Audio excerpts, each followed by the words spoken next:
The room with stale air, the smell of incense, and some ornaments with the symbol of PK.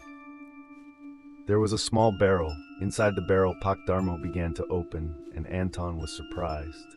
What he saw really shocked him, because inside the barrel was a piece of human head, and Anton thought it was a woman. This is my ancestor PK, who ran away and asked for help from Mba a demon named Onklek.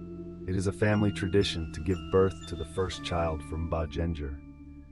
The words sent chills down Anton's spine, his eyes wide with disbelief.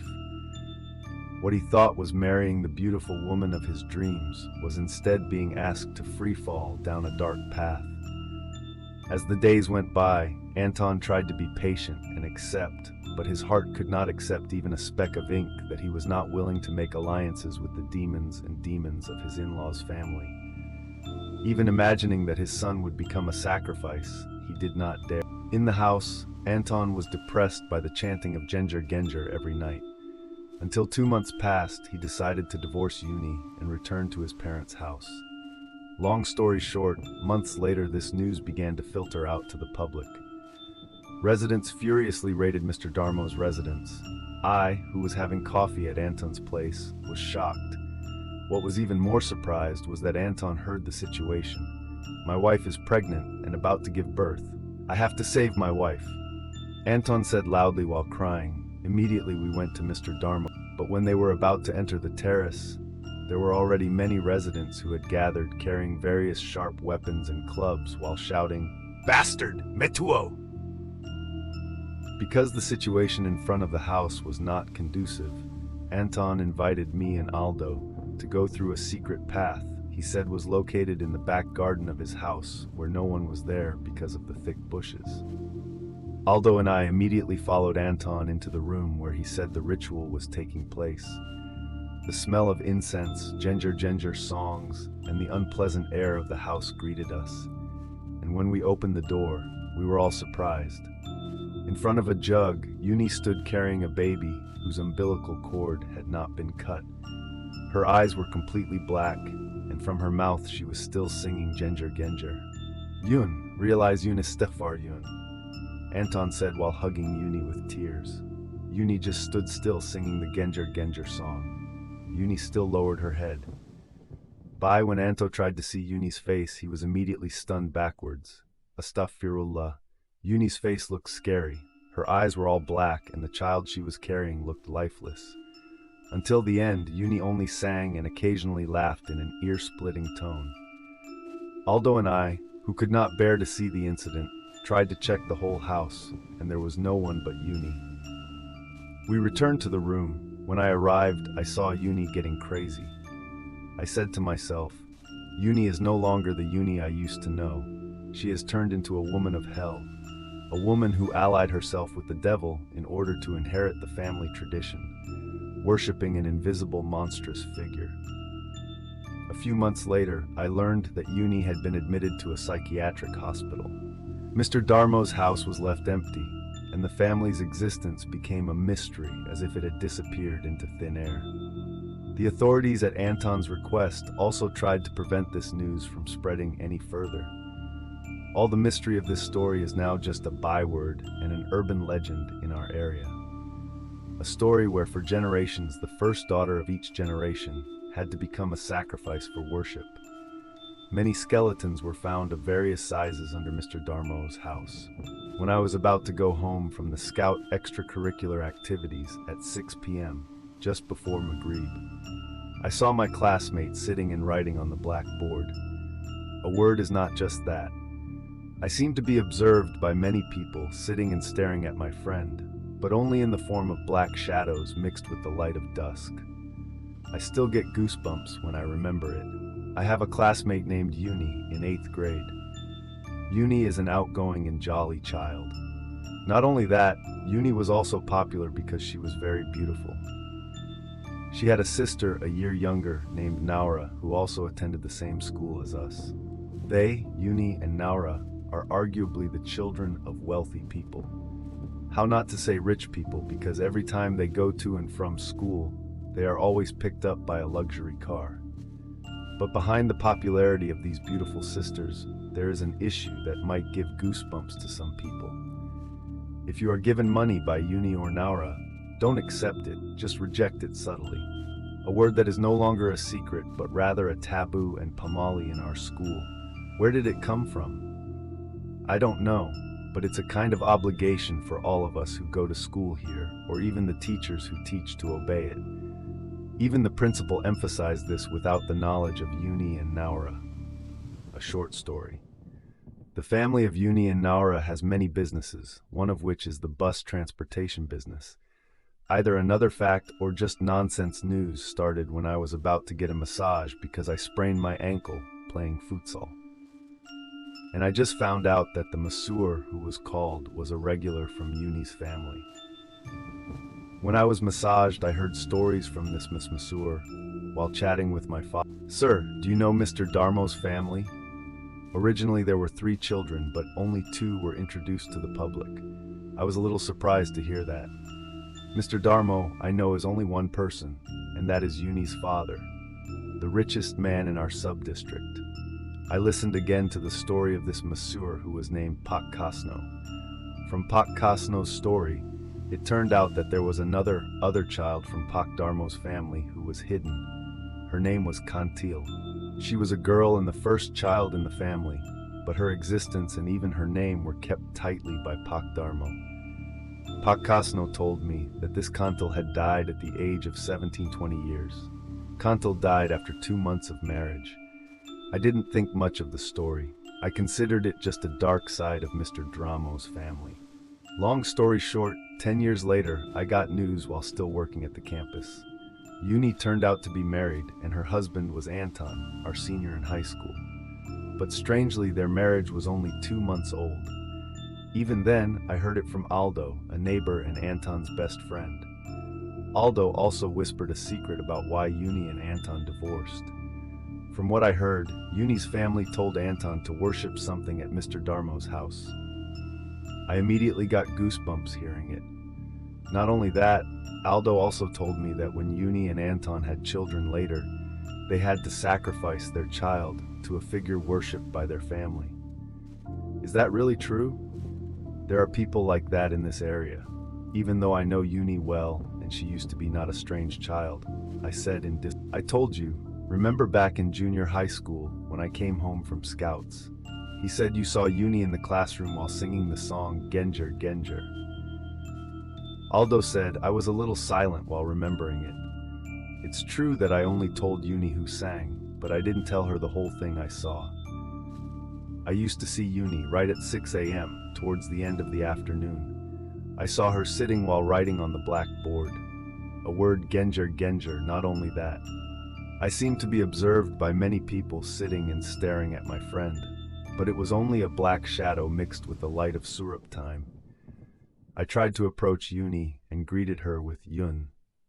And when I turned my head, Uni's eyes were all black, and she was still singing Genjer Jer. I still get goosebumps when I remember it.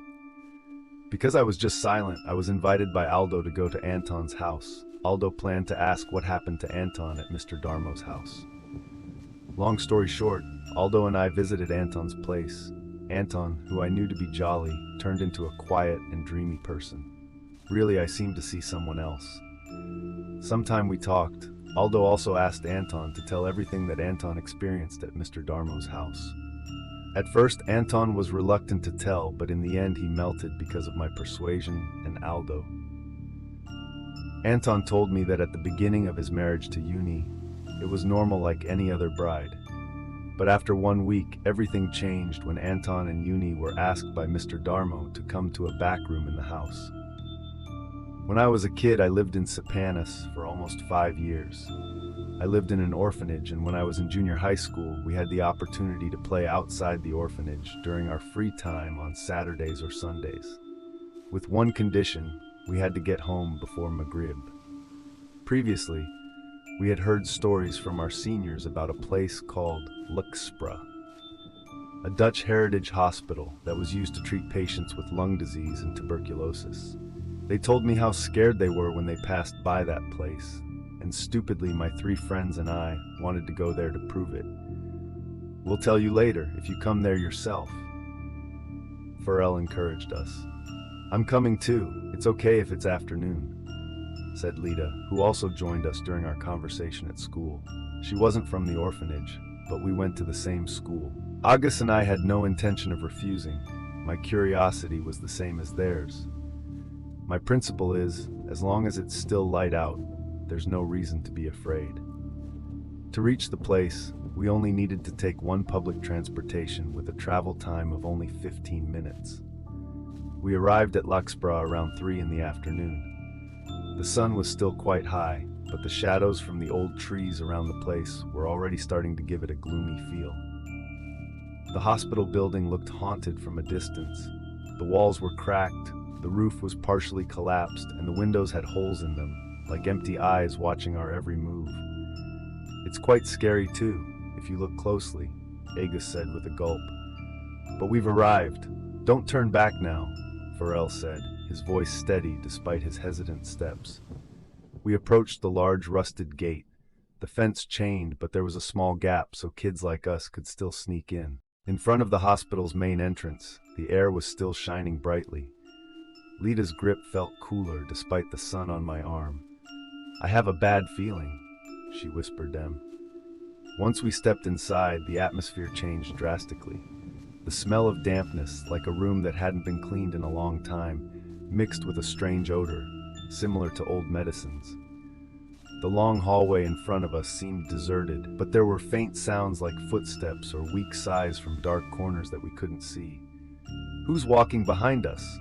Lita suddenly asked, her voice trembling. I turned my head. There was no one there, but somehow I felt like something was watching us. Pharrell smiled wryly. Wind, he said, though his face showed no conviction. We continued walking through the empty hallways until we came to a large room, probably the infirmary. There were still hospital ornaments hanging on the walls. However, one thing that stood out the most was the weathered mattress that looked used. How come there are marks like people sleeping here? Asked August, his face starting to turn pale. The atmosphere became even more tense when I realized something was wrong with Lita. She stood stiffly with a pale face, as if unaware of our presence. Lita? I called softly, but she didn't respond. I felt something strange around us, like someone had just woken up from an empty bed. Suddenly, the sound of crunching footsteps came from behind us. We all turned our heads in unison. My heart stopped for a moment. In the distance, we saw someone crossing the hallway. The figure walked slowly. He walked down the hallway, completely ignorant of our presence. At the end of the hallway, the figure finally stopped. A man in tattered patient clothes, his head bowed deeply. His body was very thin, almost like it was just bones wrapped in pale skin. His face was not clearly visible, but there was something very wrong with his appearance. He looked like a creature that had not seen the light for a long time. "I that person?" Pharrell ventured to ask, his voice trembling. "Shh." Agus hurriedly covered Pharrell's mouth, his eyes wide with fear. We all stood still, holding our breath, hoping the figure wouldn't notice us. The figure of the patient walked slowly through the hallway, but the longer we looked at it, the more obvious one thing that made my blood stop flowing was the hole in its chest, with rotting flesh hanging from the sides of the hole. A foul odor began to rise, and in that moment, I knew this creature was not human. Fear was creeping up on me fast. We continued to hide behind a small room, hoping that the creature wouldn't see us. However, that decision turned out to be wrong. The silence that had originally surrounded the place was broken by the sound of female laughter. A strange, cold laugh, like someone enjoying pain. The laughter was followed by the sound of moaning. We stared at each other in panic, convinced that we were the only ones in the place. But the sound was too clear. The only window in the room where we were hiding was covered in the branches and leaves of a large tree. The light outside was getting dimmer. There was almost nothing to see. None of us dared to move or even speak. We could only sit still, shivering, waiting for the voices to disappear. But it felt like they would never really go away. "Pooh, go home. We're going home now," invited Pharrell, who had begun to calm down. August peeked through the door and found no one there. However, the sky was almost dark. "Lita, come on," I asked. But at that time, Lita was just silent. She didn't immediately reply to me. August took the initiative to pull Lita's hand, and only then did Lita respond to us. We walked out of that horrible building. When we got outside, Pharrell's face was pale. When we asked him, he chose to remain silent with a face that looked like he was holding back tears. We began to calm down as we boarded public transportation to return. That's when Pharrell told us that when we went home, he saw us being watched by a creature in a tree. He said it looked like a genderuwo, but had very long hair. After hearing that story, we were silent the whole way. We went home and parted ways near the school. Lita went back to her house, and we went back to the center. We thought we'd be able to settle down when we got to the orphanage. Despite trying to forget what happened at Lakesborough, I still found it hard to sleep. When I got to school, Lita's parents came and entered the classroom. Lita didn't go home. That's when Agus, Pharrell, and I were questioned about what we had done. We told her what we did, even saying that Lita had gone home with us and we had parted ways near the school. But it turned out that Lita didn't go home. That morning we left school and went back to Lakesborough, a place I never wanted to go to again. And Lita was there. Lita was still cowering in the place where we were hiding. She was cowering with a pale and frightened face.